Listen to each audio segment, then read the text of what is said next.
नमस्कार दोस्तों, आप सभी का स्वागत है हमारे चैनल में। कल्पना कीजिए कि एक तरफ कर्नाटक में सत्ता की कुर्सी पर बड़ा खेल चल रहा है और दूसरी तरफ बंगाल में ममता बनर्जी की पार्टी में भूकंप आ गया। तीसरी तरफ प्रधानमंत्री मोदी जी ने आतंकवाद पे इतना सख्त बयान दिया कि पूरे देश में चर्चा हो रही है। आज 27 मई और तीनों पे चर्चा करेंगे। मैं आपको कहानी की तरह आसान भाषा में बताऊंगा क्या हुआ, क्यों हुआ, आगे क्या होगा। वीडियो पूरा देखिएगा क्योंकि हर हिस्से में कुछ नया और रोचक जानकारी अभी आया आपको देखने को मिलेगा। तो चलिए शुरू करते हैं। पहले कर्नाटक चुनाव। कर्नाटक पे 2023 में कांग्रेस ने चुनाव जीता। तब सिद्धरमैया जी और डीके शिव कुमार जी में एक समझौता हुआ था। कहा गया था कि सिद्धरमैया जी 2.5 साल मुख्यमंत्री रहेंगे और फिर डीके शिव कुमार जी 2.5 साल वो रहेंगे। अब 2.5 साल पूरे होने वाले हैं और दिल्ली में राहुल गांधी और खड़गे जी के साथ लंबी बैठक हुई। सिद्धरमैया जी ने मान लिया है कि अब वो इस्तीफा दे देंगे। अब 2.5 साल पूरे होने वाले हैं तो देना ही पड़ेगा, क्योंकि डील इसी इसी बिहार पे दोनों लोगों का सरकार में बनी हुई थी। कल 28 मई को वो इस्तीफा दे सकते हैं। उम्मीद यही जताई जा रही है कि कल 28 मई को इस्तीफा दे सकते हैं। उसके बाद डीके शिव कुमार जी मुख्यमंत्री बनने वाले हैं। सिद्धरमैया जी को राज्यसभा की सीट और दिल्ली में कोई बड़ी जिम्मेदारी दी जा सकती है। चर्चा ये भी हो रही है। क्यों हो रहा है ये सब, इस बात पे भी चर्चा कर लेते हैं। कर्नाटक में दो बड़े समुदाय हैं, ओबीसी और वोकालिंगा। दोनों नेताओं की अपनी ताकत है। साथ ही 2028 के चुनाव की तैयारी भी चल रही है। सिद्धरमैया जी ने गरीबों के लिए कई योजनाएं चलाई और जैसे घर लक्ष्मी, अन्य भाग्य। दोनों, क्या लगता है आपको, नए मुख्यमंत्री आने के बाद कर्नाटक में सब कुछ ठीक चलेगा या नई परेशानी आएगी? कमेंट सेक्शन में जरूर बताइए। अब चलते हैं पश्चिमी बंगाल की तरफ। बंगाल में तो जब से बीजेपी सरकार आई है तब से तो आप लोगों को देखने मिला ही होगा कि काफ़ी उथल पुथल देखने को मिला है और भ्रष्टाचार के भी आरोप लग रहे हैं और काफ़ी भ्रष्टाचार भी हुए हैं। अब वहाँ तो दहशत का माहौल है, उस बारे में भी चर्चा हम लोग कर लेते हैं। क्या वहाँ पे चल रहा है, क्या परेशानी चल रही है। बीएसएफ पे पथराव की भी खबरें आ रही हैं, जो बॉर्डर पे फेंसिंग लगा रहे थे बांग्लादेश के बॉर्डर पे भारत की तरफ से बीएसएफ, वहाँ से पथराव की भी खबरें आ रही हैं, तो उस पर भी चर्चा करेंगे। पहले देख लेते हैं कि ममता बनर्जी की टीएमसी में क्या कोहराम मचा हुआ है, उसको देख लेते हैं। हाल ही में बंगाल के चुनाव में टीएमसी को भारी हार मिली। ममता बनर्जी की पार्टी में अब हलचल मची हुई है। क्या हुआ इसको भी देख लेते हैं। 100 से ज़्यादा काउंसलरों ने इस्तीफा दे दिया।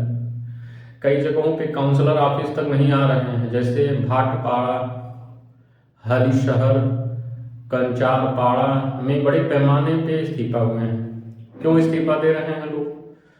कुछ कहते हैं चुनाव का हार का गम है, कुछ कहते हैं पार्टी में आपसी लड़ाई चल रही है, भ्रष्टाचार के आरोप हैं और नई सरकार का जांच का डर भी है। ग्राउंड पर काम करने वाले कार्यकर्ता नाराज हैं। ममता बनर्जी ने पार्टी को एकजुट रहने की अपील की है, लेकिन अभी हालात काबू में नहीं दिख रहे हैं। टीएमसी की जड़ें कमजोर हो रही हैं। दूसरी तरफ भाजपा और शुभेंदु अधिकारी जी मजबूत हो रहे हैं। दोस्तों, आप लोगों को क्या लगता है, टीएमसी फिर से संभल पाएगी या बदलाव और आएगा? कमेंट करके जरूर बताइए, आपके कमेंट की प्रतीक्षा रहेगी। अब तीसरी महत्वपूर्ण खबर भी देख लेते हैं। प्रधानमंत्री नरेंद्र मोदी जी ने हाल ही में आतंकवाद पे बहुत साफ और सख्त बात कही। क्या कहा उन्होंने, ये देख लेते हैं। अब प्रॉक्सी वार नहीं चलेगी, सीधा और मजबूत जवाब दिया जाएगा। उन्होंने कहा भारत बहादुरों की भूमि है और कोई भी आतंकी हमला बिना जवाब के नहीं रहा जाएगा। क्यों कहा यह? पहलगाम जैसे हमलों में की याद में पाकिस्तान के खिलाफ सख्त रुख के बाद यह बयान आया। मोदी जी का संदेश साफ है कि भारत अब जीरो टॉलरेंस की राजनीति अपनाएगा।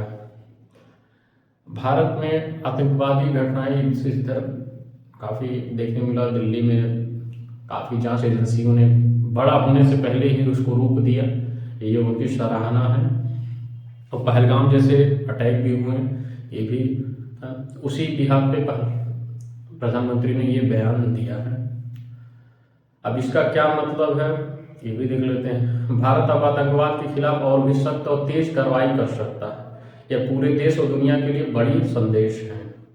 दोस्तों, आप क्या सोचते हैं? अपनी राय कमेंट में जरूर दीजिए। और यह देश नीति के लिए, देश के हित के लिए बहुत जरूरी है। अब तीनों जो न्यूज हैं वो देश की राजनीति पे काफ़ी बड़ा असर डालने वाले हैं।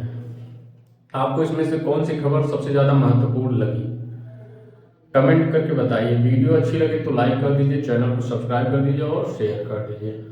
पश्चिमी बंगाल में अगर देखा जाए तो बीएसएफ जो फेंसिंग कर रही है, अभी हर जगह पे अलॉटमेंट तो नहीं हो पाए हैं, लेकिन जहाँ जहाँ हुए हैं वहाँ पे बीएसएफ जहाँ फेंसिंग कर रही है वहाँ पे पथराव किए जा रहे हैं। भारी विरोध भी देखने को मिल रहा है।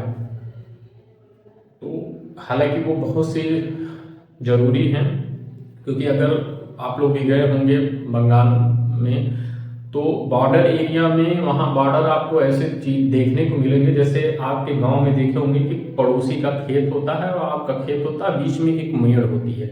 इस तरीके से वहाँ बॉर्डर है। वहाँ आपको भी नहीं पता चलेगा कि आप कब बांग्लादेश में पहुँच गए हैं, कब भारत के बॉर्डर में है। वहाँ जरा सा भी नहीं है। कई जगहों पे तो एकदम ओपन है। इसी वजह से घुसपैठिए वहाँ पे घुसपैठिए आ जा रहे थे। उस पर आर्थिक देखिए, घुसपैठिए आने का मतलब है घुसपैठिए जब आते हैं तो देश पे और हमारे जो यहाँ के टैक्स पेयर हैं, हमारे संसाधनों पे भी बोझ वो होते हैं, क्योंकि उनकी आर्थिक स्थिति इस कदर नहीं होती कि वो टैक्स पे करें। तो यहाँ पे हमारी आबादी जितनी बढ़ती है उतनी देश पे बोझ भी बढ़ता है। अगर यूरोपीय कंट्रियां हमसे क्यों आगे हैं वहां देखेंगे तो क्षेत्रफल के हिसाब से ज़्यादा है, आबादी वहां कम है। मतलब जितनी आबादी कम, देश पे बोझ उतना है।